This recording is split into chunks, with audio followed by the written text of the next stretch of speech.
मंगल मूरत सद्गुरु मिलवें सर्वाधार।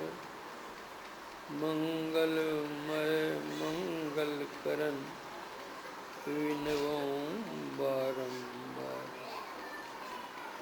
धन्य धन्य सद्गुरु सुखद महिमा कही न जाय।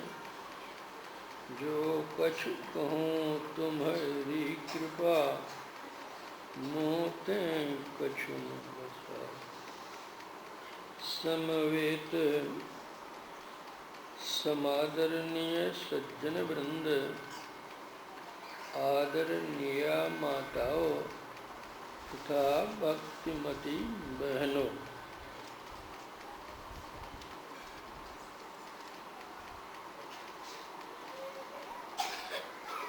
परम संत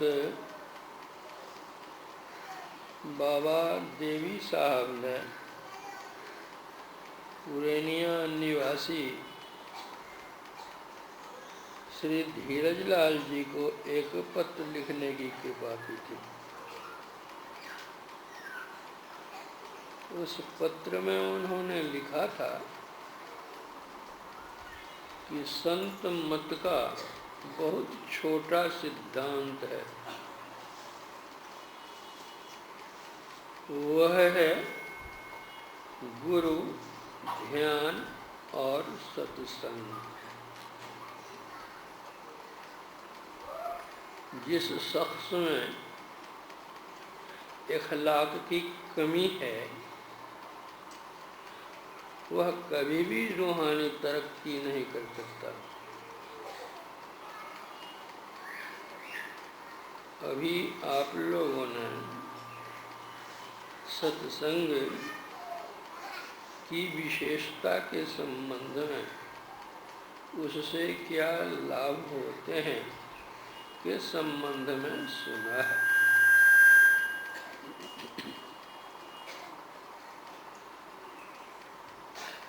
सत्संग से सद्ज्ञान होता है। सद्ज्ञान के अभाव में लोग असत ज्ञान में फंसे रहते हैं और सत्संग के अभाव में वे उन कर्मों को करते हैं जिसका परिणाम दुखमय होता है।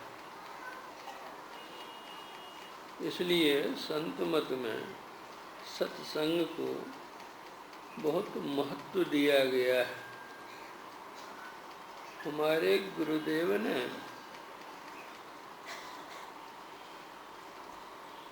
अपनी वाणी में कहा है कि सत्संग दो प्रकार के होते हैं, बाह्य और आंतरिक। अभी जो आप लोग बैठे हुए हैं यह बाह्य सत्संग है। और संत सद्गुरु की शरण जाकर जो उनसे दीक्षा प्राप्त कर अंतर साधना करते हैं, वह अंतर सत्संग है। जिस काम का परिणाम बुरा हो वह नहीं करना चाहिए। किसी भी कार्य के करने के पहले सोच लेना चाहिए इसका परिणाम क्या होगा।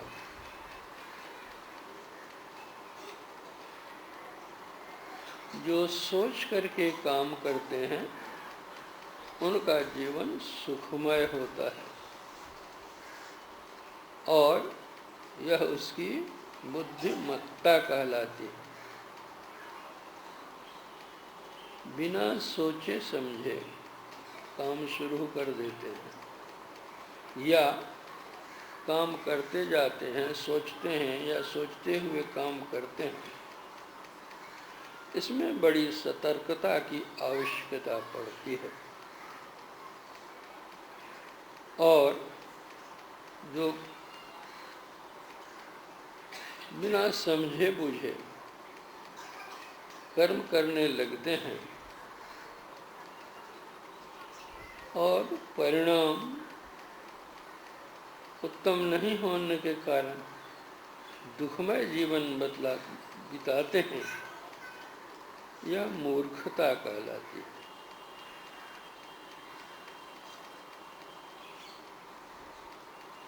बिना विचारे जो करे सो पीछे पछताए, काम बिगाड़े आपनो जग में होय हंसाए। जग में होय हंसाए, चित्त में चैन न आवे, खान पान अरु राग रंग कछु मन नहीं भावे। कह गिरधर कविराय करम गति टरे न टारे, खटकत है दिन रैन किया जो बिना विचारे। त्रेता युग की बात है। मर्यादा पुरुषोत्तम भगवान श्री राम अपनी भार्या श्री सीता जी और अनुज लक्ष्मण जी के साथ जंगल गए हुए थे। जिस समय अयोध्या से वे जंगल के लिए प्रस्थान किए थे, उस समय भरत जी अपने ननिहाल में थे। ननिहाल से आने पर उनको पता चला कि पिता की आज्ञा का पालन करने के लिए श्री राम लक्ष्मण सीता जंगल गए हुए, बड़े दुखी हुए और उनको वापस लौटाने के लिए, मनाने के लिए जंगल चले। उनके साथ में गुरुजन, पुरजन, सज्जन, माताएं और चतुरंगिनी सेनाएं भी थी।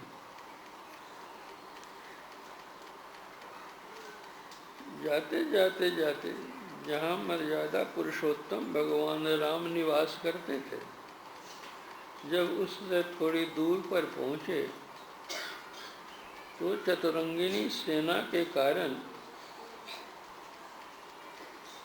उसके पदाघात से धूल उड़ती थी, वह गगन में छा गई थी। देखा गया कि इतनी धूल कैसे उड़ रही है, कोई अंधर नहीं, तूफान नहीं। पता लगाने पर मालूम हुआ कि भरत जी सौसैन्य आ रहे हैं।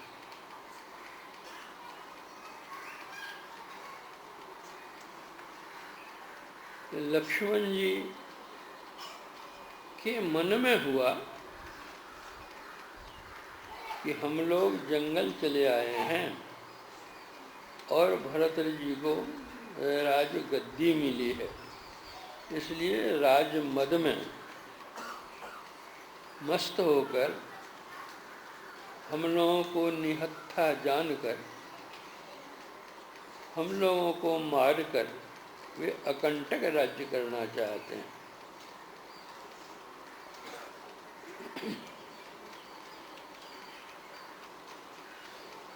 आवेश में आकर उन्होंने यहाँ तक कह दिया कि अच्छा भरत जी आवें, मैं भी अपना बल पौरुष दिखलाऊंगा कि लक्ष्मण में कितना बल पौरुष है। भरत जी को मैं समरभूमि में सुला दूंगा। भगवान राम ने समझाने की कोशिश की।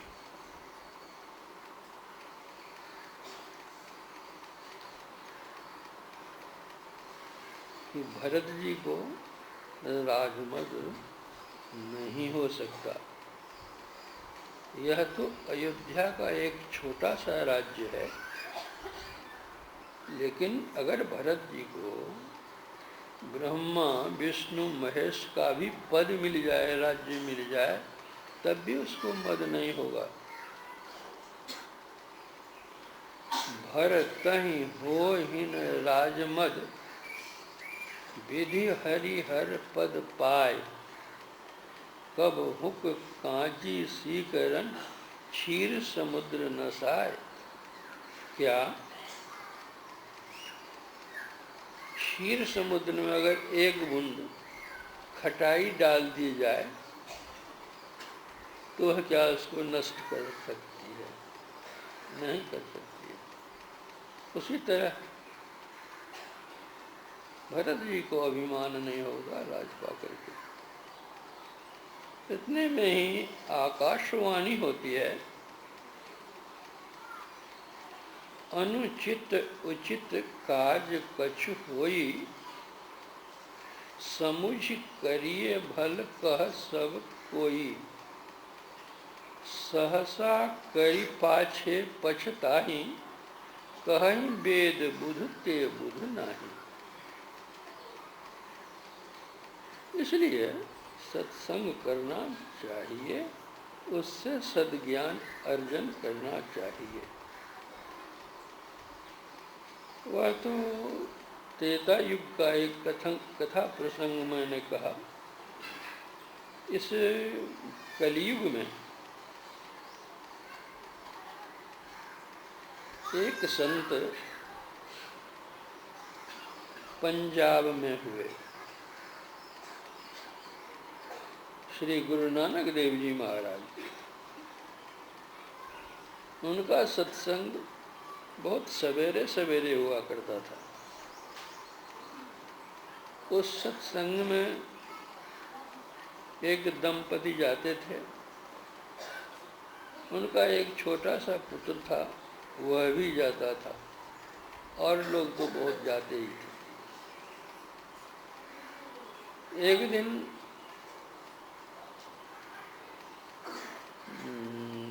गुरु नानक देव जी महाराज की मौज हो गई। उन्होंने उस बच्चे से पूछा कि रे,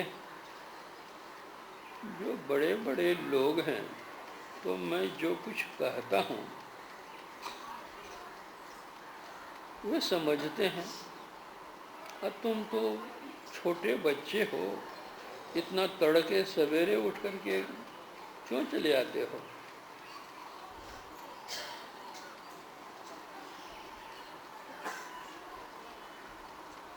उस छोटे से बच्चे ने उत्तर दिया कि गुरु महाराज,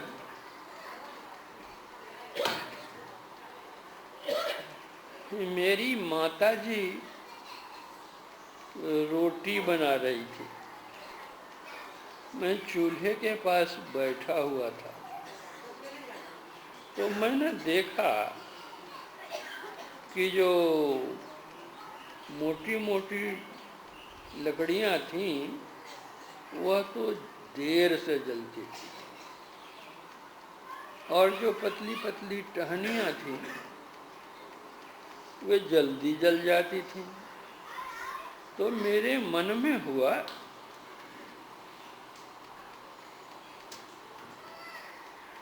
कि ये मोटी मोटी लकड़ी का मतलब हुआ कि जो बड़ी उम्र के लोग सब हैं वे तो देर से मरेंगे,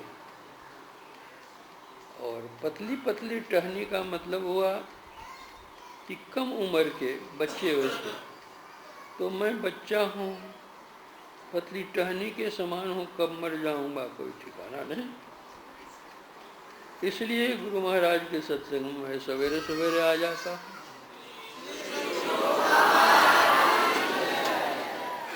तो देखिए, सत्संग करने से एक छोटे से बच्चे को भी ज्ञान होता है। गुरु नानक देव जी महाराज ने कहा कि अरे यह बच्चा नहीं है, बुढ़ा है। और वह आशीर्वाद उनको ऐसा लगा कि उनके बाद उन्होंने 7 गुरुओं को तिलक किया, इतनी लंबी आयु हुई। तो हम लोगों को सत्संग करना चाहिए, सद्ज्ञान अर्जन करना चाहिए, सत्कर्म करना चाहिए, एक ईश्वर में आस्था रखनी चाहिए। जो ईश्वर में आस्था रखते हैं, एक निष्ठ होकर रहते हैं, उनका अनिष्ट नहीं होता है, और उनकी व्यवस्था भी भगवान करते हैं। अपने को पाप कर्मों से बचा करके रखना चाहिए। झूठ, चोरी, नशा, हिंसा, व्यभिचार, इन 5 पापों से बचकर रहना चाहिए, और अपने जीवन यापन के लिए कुछ न कुछ पवित्र कमाई अवश्य करनी चाहिए। इतना कहकर मैं अपने प्रवचन में विराम देता हूँ, और आप लोगों को बहुत बहुत धन्यवाद देता हूँ।